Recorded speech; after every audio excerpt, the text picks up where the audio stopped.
Welcome to Just the Trails, basically just trying to give you guys places to go before you head up north to ride. So today's episode is a trailhead on M72 between Curran and Fairview, Michigan.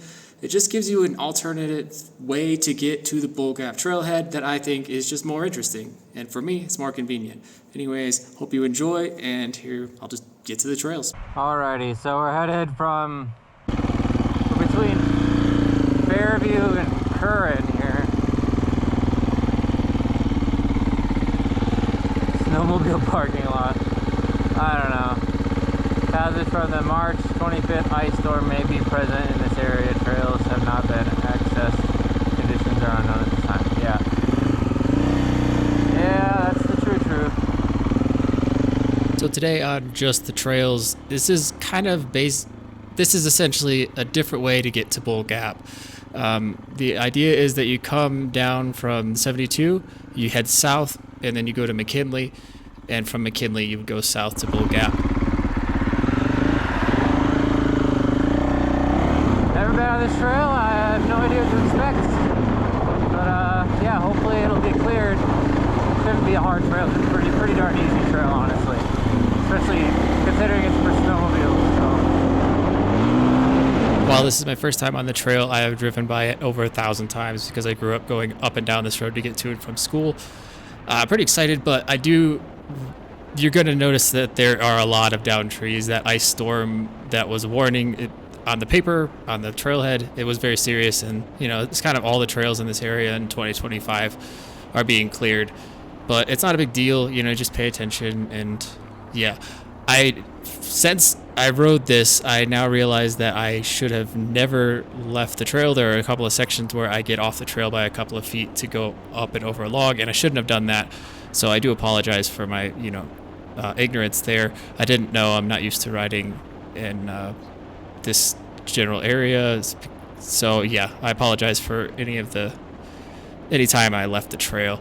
And yes, I recognize now that I should have brought a saw. I don't own a saw, like a little hand saw, and I could have done my part. And, I just wasn't thinking when I left. So that's all on me and my bad. And I totally recognize and understand the errors. And now in the future, I won't make those mistakes. Fucking 500. That wasn't even close to stalling.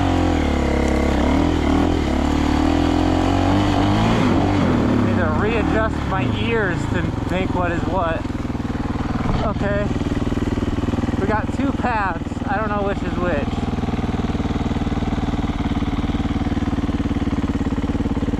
I have no idea.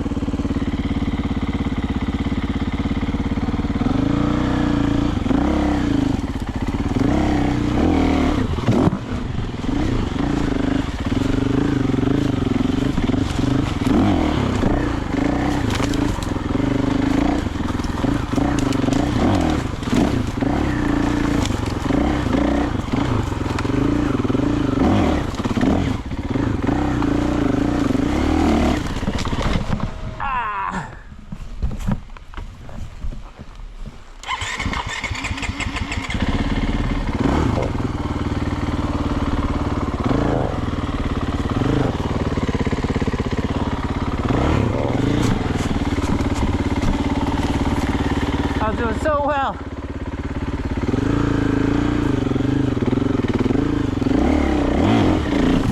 Sorry, what gear are you in, girl?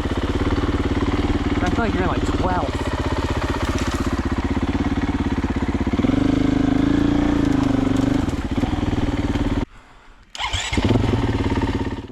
I just pushed my way through that tree and cut it because I didn't figure you'd want to see it. This is about the point where I start to have a little bit of navigation issues. Mostly just me not knowing the area. It's actually pretty well laid out and pretty straightforward. There's just a couple of T's or forks in the road that are a little confusing. I would say if I had navigation on my bars, it would have helped a lot, but didn't have that set up. So yeah, a couple of mistakes, but overall, even if you do make a mistake here, you just end up going somewhere beautiful and awesome, and maybe you'll end up on someone's, like a road like this one. You just turn around and go back, so it's not a big deal. Into someone's yard. I get it.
I think that would be an issue.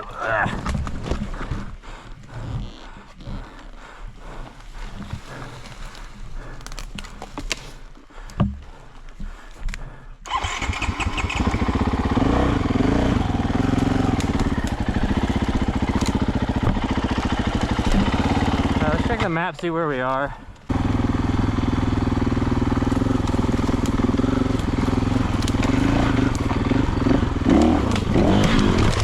Again. I'm sorry, Brandon. God dang. Why are you different to mine? I know the engine's different, but it does things slower.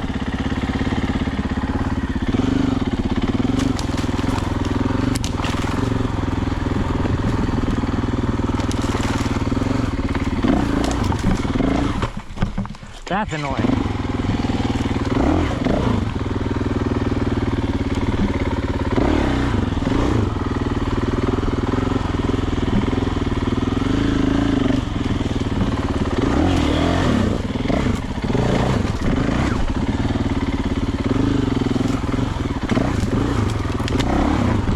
Oh my gosh.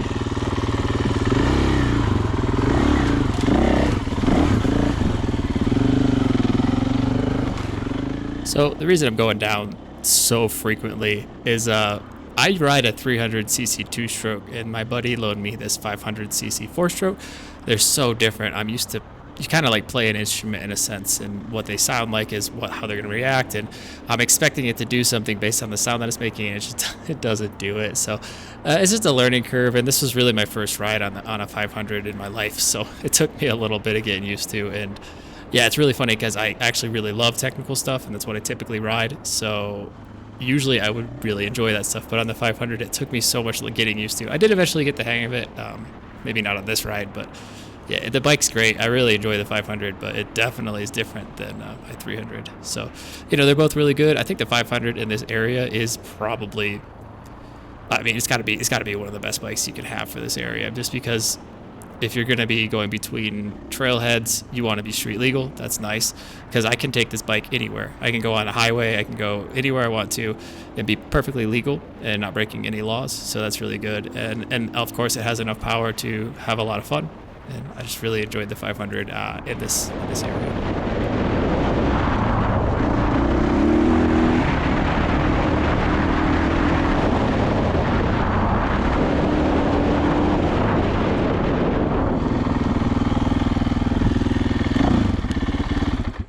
Is it better if you go first?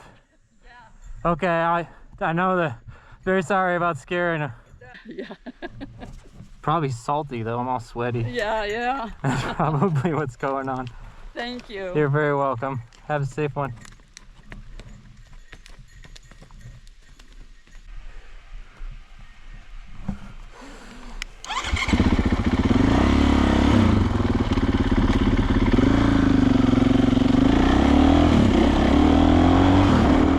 For me, this trail's a win because it makes getting to Bull Gap a little more fun, because typically if you're going to go to the Bull Gap hill climb area and you want to go directly there, you can park really close to it. It's maybe like 100 yards from the actual hill climb area.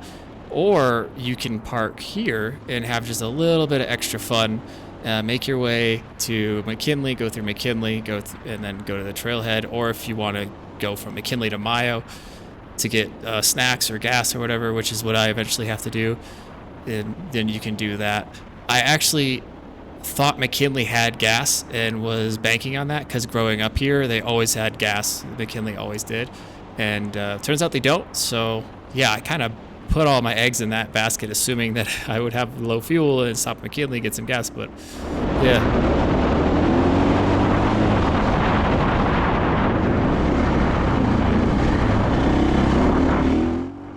Sorry about the wind noise. I just want to say that I'll look into getting some sort of wind blocker. I have one on there, but it's just not beefy enough for the speed that you go on these trails. Typically, I ride more technical stuff. I don't go as fast, so the wind noise isn't a problem. Anyways, I'm learning, getting better as I go.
Oh, shoot.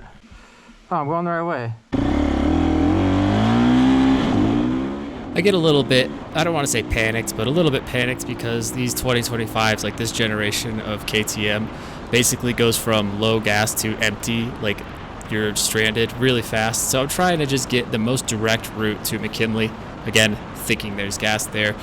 And yeah, trying to just get to McKinley.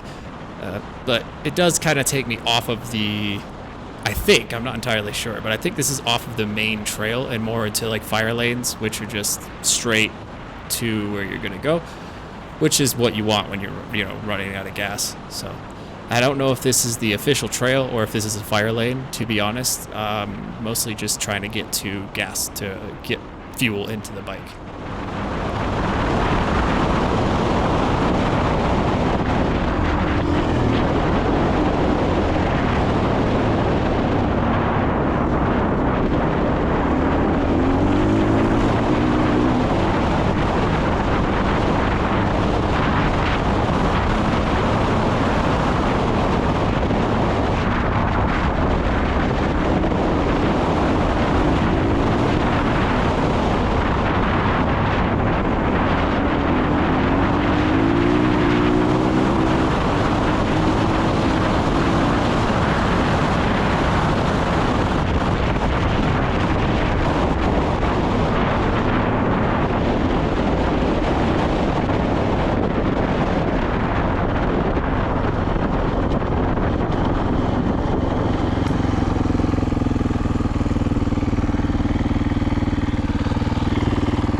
Alright, I need gas, so I gotta head to town, but I gotta find out which way that is.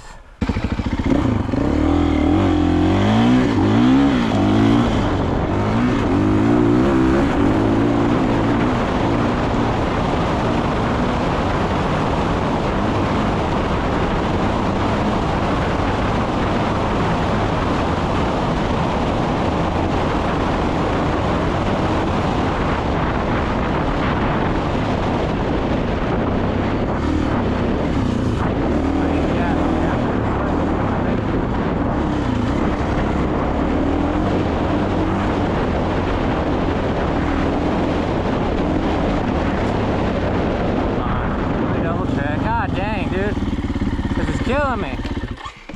The gas thing and the being lost thing. All right, keep going. I'll get the George Trail. Overall, I thought this was a really interesting way to access the Bull Gap trail system. It's just between Fairview and Curran, so it's going to be east of Fairview, west of Curran on M72. So yeah, it's just a different way to get there, and obviously there's snowmobile access as well because it says snowmobile parking in the beginning. So if you're coming up here in the winter and you're curious if you can do that, yeah, you totally can.